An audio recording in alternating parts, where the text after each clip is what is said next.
And we are taking a live look at a news conference that's held by the organization C.A.I.R, the Council for American-Islamic Relations. It's being held out of Chicago. The leaders there, we are told, are condemning the Orlando shooting. Let's take a quick listen.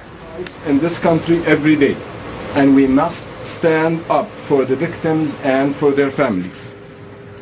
The criminals, the terrorists and extremists behind this kind of attacks mean only to divide us and turn us against one another. We cannot afford to let them succeed. As Muslims, as Americans, now is the time to speak out and make it clear that we will not give in to hate and we will not give in to fear.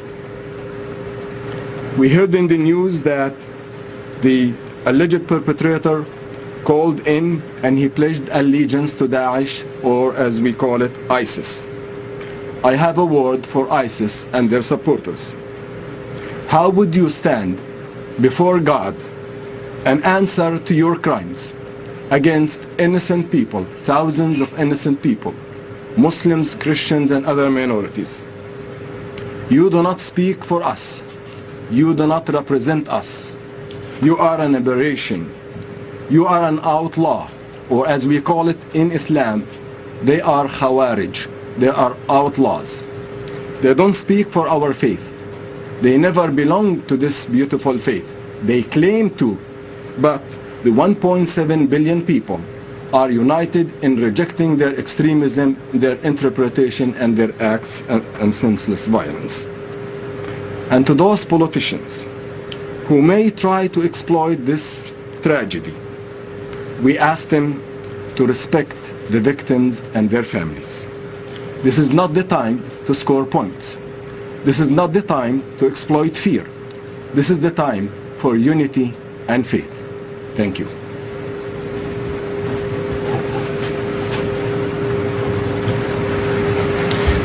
Next we'll hear from Rizwan Jaka. He's in two roles today. He's on the board of the Islamic Society of North America, and he's the chairman of the board of the Al-Dulles Area Muslim Society, one of the larger mosques in the Washington, D.C. area. Peace be with you. Thank you, Brother Ibrahim. Rizwan Jaka, R-I-Z-W-A-N, last name Jaka, J-A-K-A. First, I will read a statement from the Islamic Society of North America, I.S.I.S, the largest and oldest community-based Muslim organization in North America. I.S.I.S offers its condolences to the families of the Orlando shooting victims. We stand with the victims of this senseless act of violence and mourn with the families of the victims and pray for their ease and comfort during this time of difficulty. We are outraged by this horrific shooting. Our president of the Islamic Society of North America, I.S.I.S, A-Z-H-A-R, A-Z-E-E-Z, said today, I.S.I.S sends its condolences and prayers to the families of the victims. We urge the communities to stand united against all acts of violence. We encourage our members to donate with the immediate short-term needs of the grieving families, and our members in Florida to visit to donate blood today to help the victims of this horrific shooting. That concludes the Islamic Society of North America's statement. Now I will read on behalf of the Al-Dulles Area Muslim Society, the second largest mosque in the nation with 11 branches and satellites in Virginia and D.C., representing 25,000 Muslims in this area. The Al-Dulles Area Muslim Society condemns the tragic and horrific Orlando mass shooting and rejects any possible motive for this terrible act, whose perpetrator is still being investigated as a possible hate crime against a minority community or a mentally unbalanced individual and or a lone wolf terrorist sympathizer. We send our thoughts, prayers, and condolences to the families and loved ones of all those killed or injured.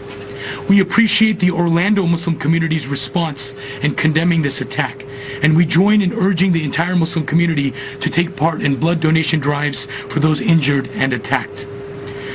For us in Virginia, this tragedy brings back horrible memories of the April 2000. All right, there we have it. We're listening to that live out of Chicago. That's the Council on American-Islamic Relations speaking out about the attacks that took place overnight, calling it a hate crime, plain and simple, referring to the shooter as an outlaw, condemning the attacks. A lot of our viewers will be happy to hear this organization coming out fairly quickly and condemning these attacks, so we'll keep following that one as we get it. But we will notice that they did refer to him as a lone wolf or a possible lone wolf, and that will raise a lot of eyebrows. And suggested that within the Islamic faith, the shooter was an outlaw. C.A.I.R has been criticized in the past for having links to terrorism suspects, for not being vociferous enough in its condemnation of attacks like these, but they are out and front and center right away, as you heard there from Chicago.